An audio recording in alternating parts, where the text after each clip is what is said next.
Hello everyone, welcome to online study point. तो आज हम लोग बात करेंगे मोस्ट इंपॉर्टेंट जनरल साइंस के टॉप 25 क्वेश्चंस के बारे में, और जिसकी ये प्रैक्टिस सेट ली जा रही है प्रैक्टिस सेट 32। इसके पहले की 31 प्रैक्टिस सेट आपको साइंस की प्लेलिस्ट में मिल जाएगी।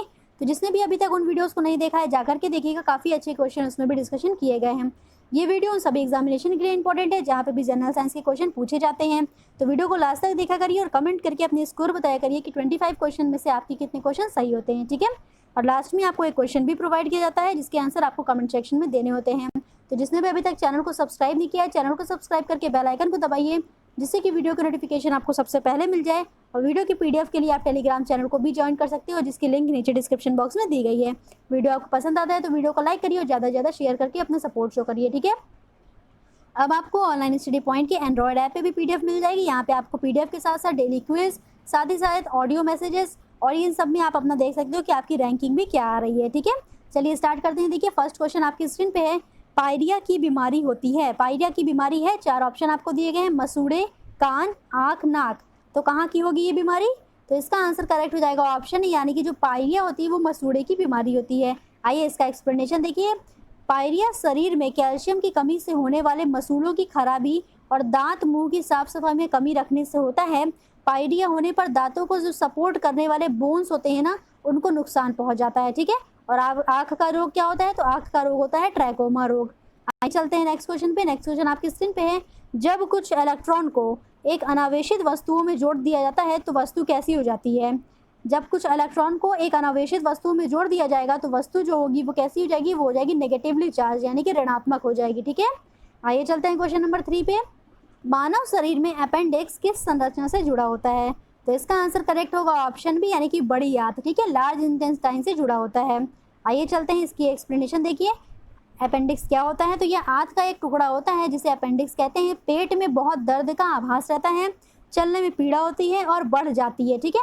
तो अपेंडिक्स कहाँ पे होती है? जैसे कि आपने डायग्राम में देखा था कि पेट के दाएं और नीचे की ओर रहती है। अपेंडिक्स एक तरफ से खुला रहता है और दूसरी तरफ से बंद होता है। ओके, तो आइए चलते हैं क्वेश्चन नंबर 4 पे। क्वेश्चन नंबर 4 को पढ़िए। अम्लीकरण और नाइट्रेट निक्षालन यानी कि लीचिंग क्या होती है, ये आपसे पूछा जा रहा है। तो इसका आंसर करेक्ट है ऑप्शन बी, मृदा में रसायन के रिसाव की प्रक्रिया, ठीक है। क्या होती है? मृदा में रसायन की रिसाव की प्रक्रिया को अम्लीकरण और नाइट्रेट निक्षालन कहा जाता है, ठीक है। क्वेश्चन देखिए, इसका एक्सप्लेनेशन क्या है।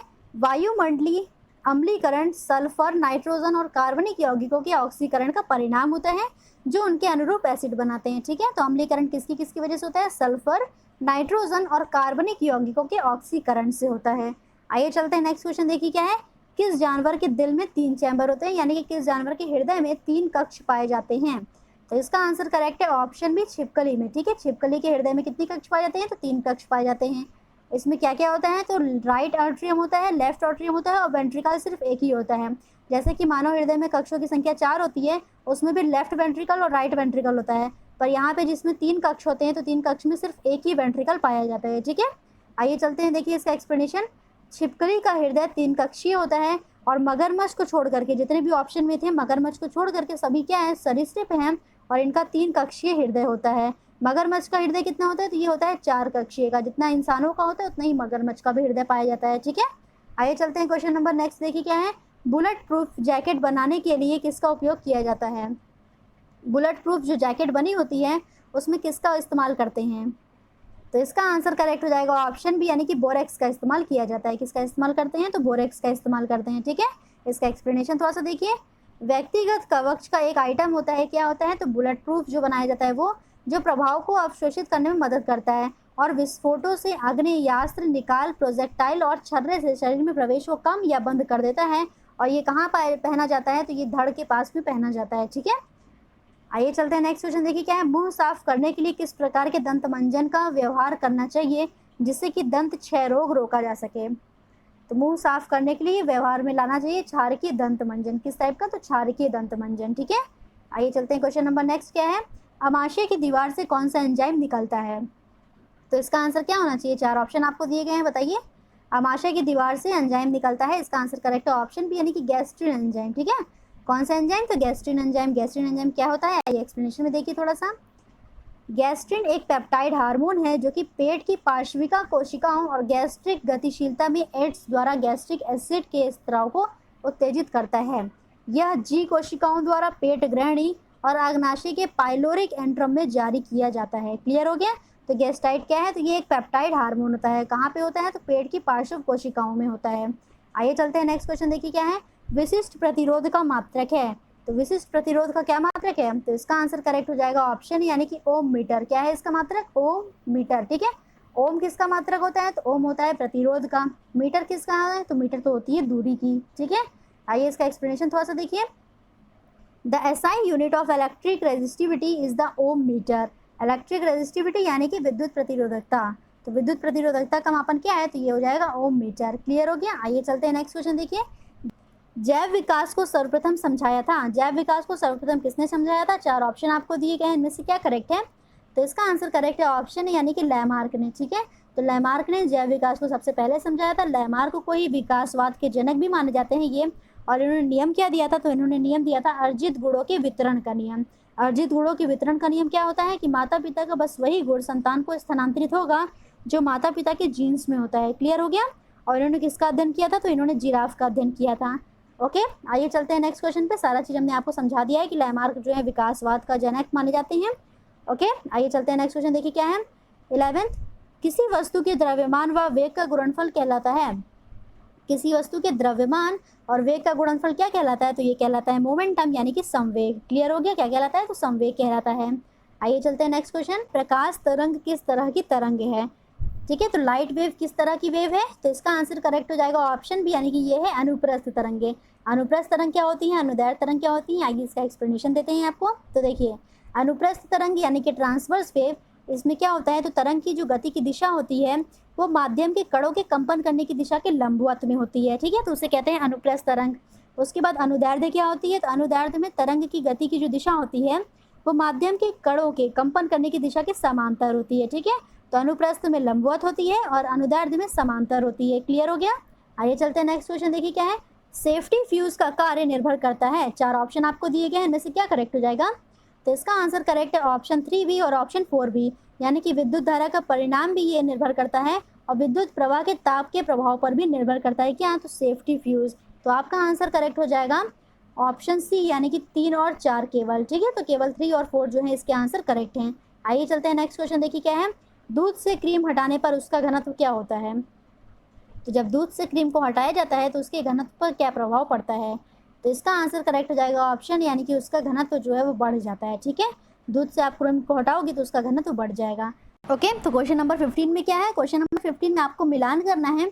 इधर वाले में दिया गया है फसलें और इसमें दी गई है रोग। तो धान की फसलों से किस प्रकार का रोग होता है, तो धान की फसलों में होता है ब्लास्ट रोग। गेहूं की फसल में क्या होता है, तो गेहूं की फसल में होता है रस्ट। ठीक है, सरसों में क्या होता है, तो सरसों में होता है क्या बताइए, डाउनी फफूंदी। क्या होता है, डाउनी फफूंदी। और गन्ने में किस प्रकार का होता है रोग, तो गन्ने में होता है लाल सड़न। ठीक है, तो सारा चीज़ समझ में आ गया।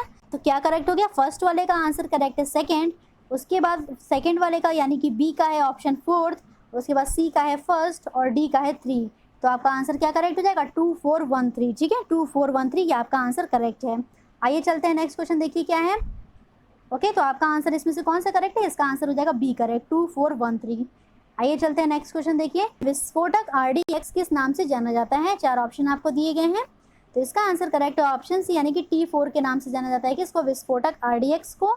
मोस्ट इंपॉर्टेंट क्वेश्चन है, इसको जरूर से याद रखिएगा। ठीक है, आइए चलते हैं क्वेश्चन नंबर 17 पढ़िए क्या है। पौधों के किस रोग को रिंग रोग के नाम से जाना जाता है, तो इसका आंसर करेक्ट है ऑप्शन सी यानी कि आलू का विल्ट ऑफ पोटैटो को रिंग रोग के नाम से जाना जाता है। मोस्ट इंपॉर्टेंट क्वेश्चन ये भी है, याद रखिएगा। ठीक, आइए चलते हैं क्वेश्चन नंबर 18, थोड़ा सा इसका एक्सप्लेनेशन देख लीजिए। आलू का विल्ट जीवाणुओं द्वारा उत्पन्न पौधे का एक रोग होता है। इसे रिंग रोग के रूप में भी जाना जाता है क्योंकि जाइलम पर भूरे रंग की रिंग बनती है। क्यों रिंग रोग के नाम से जाना जाता है, तो जाइलम जो होता है उस पर भूरे रंग की रिंग बन जाती है, इसलिए इसको रिंग रोग कहा जाता है। ठीक है, आइए देखिए नेक्स्ट क्वेश्चन क्या है। समुद्री जल का pH मान होता है। समुद्री जल का pH मान क्या होता है, तो इसका आंसर करेक्ट है ऑप्शन यानी कि 8.4 होता है। समुद्र का पानी खारा होता है इसलिए इसकी pH वैल्यू जो होती है वो 7 से ज़्यादा है यानी कि 8.4 है। 7.4 होती है ब्लड की pH वैल्यू, 7 होती है जिसका न्यूट्रल होता है यानी कि उदासीन होता है, और 8 क्या है, तो 8 है यानी कि ये भी क्षारीय की pH वैल्यू है। 7 अगर pH वैल्यू है तो वो होगा न्यूट्रल, 7 से कम है तो हो जाएगा एसिडिक यानी कि अम्लीय, और 7 से ज़्यादा है तो वो हो जाएगा बेस यानी कि क्षारक। ठीक है, आइए चलते हैं नेक्स्ट क्वेश्चन, देखिए क्या है। ओके, तो क्वेश्चन नंबर 19 क्या है। क्वेश्चन नंबर 19 है आकाश में बिजली चमकने से कौन सी गैस निकलती है? तो इसका आंसर करेक्ट हो जाएगा ऑप्शन सी, यानी कि N2O गैस निकलती है। ठीक है, जब आकाश में बिजली चमकती है तो कौन सी गैस निकलती है? N2O गैस निकलती है। आइए देखते हैं क्वेश्चन नंबर 20। विद्युत ट्रॉम्ब का आविष्कार किसने किया था? तो विद्युत ट्रॉम्ब का आविष्कार किसके द्वारा किया गया था? तो इसका आंसर करेक्ट है ऑप्शन बी, फ्योदर पिरोत्स्की के द्वारा विद्युत ट्रॉम्ब का आविष्कार किया गया था। ठीक है, आइए देख लीजिए अदर ऑप्शन में क्या है। तो हम्फ्री डेवी ने सेफ्टी लैंप का आविष्कार किया था।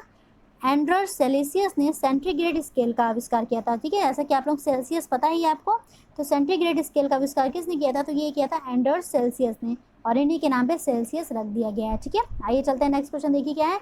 एक इलेक्ट्रॉन पर आवेश होता है, एक इलेक्ट्रॉन पे कितना आवेश होता है? तो इसका आंसर करेक्ट है ऑप्शन ए, यानी कि 1.6 × 10⁻⁻19 कूलाम का। ठीक है, कितना होता है? तो 1.6 × 10⁻⁻19 कूलाम का। इलेक्ट्रॉन को किससे रिप्रेजेंट करते हैं? तो स्मॉल ई से रिप्रेजेंट करते हैं। ये क्या होता है? तो ये नेगेटिव चार्ज होता है। ठीक है, और कहाँ पे पाया जाता है? तो एटम्स के चारों तरफ कक्षाओं में चक्कर लगाता रहता है। कौन? इलेक्ट्रॉन। एटम के नाभिक में क्या होता है? तो इसमें होता है प्रोटॉन और न्यूट्रॉन। ठीक है, आइए चलते हैं नेक्स्ट क्वेश्चन। देखिए क्या है। ये इलेक्ट्रॉन आवेश की माप का सिद्धांत किसने दिया था? 4 ऑप्शन आपको दिए गए हैं, इनमें से बताइए क्या करेक्ट है। तो इसका आंसर करेक्ट है ऑप्शन, यानी कि R.A. मिलियन ने दिया था इलेक्ट्रॉन आवेश की माप का सिद्धांत। और एक इलेक्ट्रॉन पे कितना चार्ज होता है? अभी हमने आपको बताया 1.6 × 10⁻⁻19 कूलाम होता है। ठीक है, आइए चलते हैं नेक्स्ट क्वेश्चन। देखिए क्या है। निम्नलिखित में से किसमें न्यूट्रॉन नहीं होते हैं? तो ऐसा कौन सा एलिमेंट है जिसमें न्यूट्रॉन नहीं होते हैं? तो इसका आंसर करेक्ट है ऑप्शन सी, यानी कि हाइड्रोजन में न्यूट्रॉन नहीं पाए जाते हैं। हाइड्रोजन का परमाणु क्रमांक क्या होता है? तो ये तो 1 होता है। ठीक है, तो इसमें न्यूट्रॉन कहाँ से पाए जाएंगे? परमाणु क्रमांक भी 1 है, परमाणु भार भी 1 है। अगर न्यूट्रॉन की संख्या हम लोग कैसे निकालते हैं? परमाणु क्रमांक में से परमाणु भार को माइनस करके, तो ये आ जाएगा 0 आ जाएगा, यानी कि न्यूट्रॉन किस में नहीं होता है? तो न्यूट्रॉन हाइड्रोजन में नहीं होता है। ठीक है, आइए चलते हैं नेक्स्ट क्वेश्चन। देखिए क्या है। हाइड्रोजन के 3 समस्थानिक याद रखिएगा, कौन कौन से होते हैं? तो प्रोटियम, ड्यूटेरियम और ट्राइटियम होते हैं। ये 3 समस्थानिक होते हैं। समस्थानिक क्या होते हैं? जिनके परमाणु क्रमांक समान हो लेकिन परमाणु भार अलग अलग हों। ओके, आइए चलते हैं क्वेश्चन नंबर 24। भूमि के अपमार्जन में योगदान देने वाला जीव कौन सा है? तो भूमि के अपमार्जन में योगदान देने वाला जीव है केचुआ। कौन सा है? केचुआ। इसे किसानों का मित्र भी कहा जाता है। ठीक है, चलिए चलते हैं क्वेश्चन नंबर 25।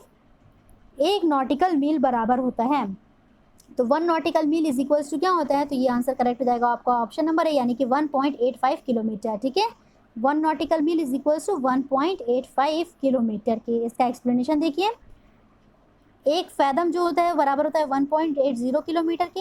नॉटिकल मील किसके बराबर होती है? तो ये होती है 1.85 किलोमीटर के बराबर होती है। नॉटिकल मील या समुद्री मील लंबाई की इकाई होती है। तो ये किसकी इकाई है? लंबाई की इकाई है। यह ऐसा ही इकाई होती है जो खासकर नौ संचालकों द्वारा नौ संचालन के प्रयोग में की जाती है। ठीक है, समुद्र की दूरी वगैरह नापने में इसका प्रयोग किया जाता है। ठीक, आइए चलिए देखिए कल का क्वेश्चन क्या था। तो कल का क्वेश्चन आपसे पूछा गया था कि परमाणु के नाभिक में क्या होता है? तो इसका आंसर करेक्ट है ऑप्शन डी, यानी कि परमाणु के नाभिक में होता है प्रोटॉन और न्यूट्रॉन। अब ये देखिए आज का क्वेश्चन क्या है। तो ये रहा आज का क्वेश्चन। आज के क्वेश्चन को पढ़िए। मनुष्य के जीवन काल में कितने दांत 2 बार विकसित होते हैं? यहाँ आप ऑप्शन में थोड़ा करेक्शन कर लीजिए। होगा 10, इसको 10 करिए, इसको 40 करिए, इसको 50 करिए और इसको 20 करिए। ठीक है, तो अब आप लोग बताइए कि इसका आंसर क्या होना चाहिए। मनुष्य के जीवन काल में कितने दांत ऐसे होते हैं जो 2 बार विकसित होते हैं? 10, 40, 50 या फिर 20? जो भी आंसर इसके करेक्ट हो कमेंट करके बताइए। वीडियो आपको कैसा लगा ये भी बताइएगा। और 25 क्वेश्चन में से आप कितने क्वेश्चन को करेक्ट कर पा रहे हो जल्दी से बताइए कमेंट करके। ठीक है, वीडियो को लाइक करिए और ज़्यादा से ज़्यादा शेयर करके अपना सपोर्ट शो करिए। Thank you so much.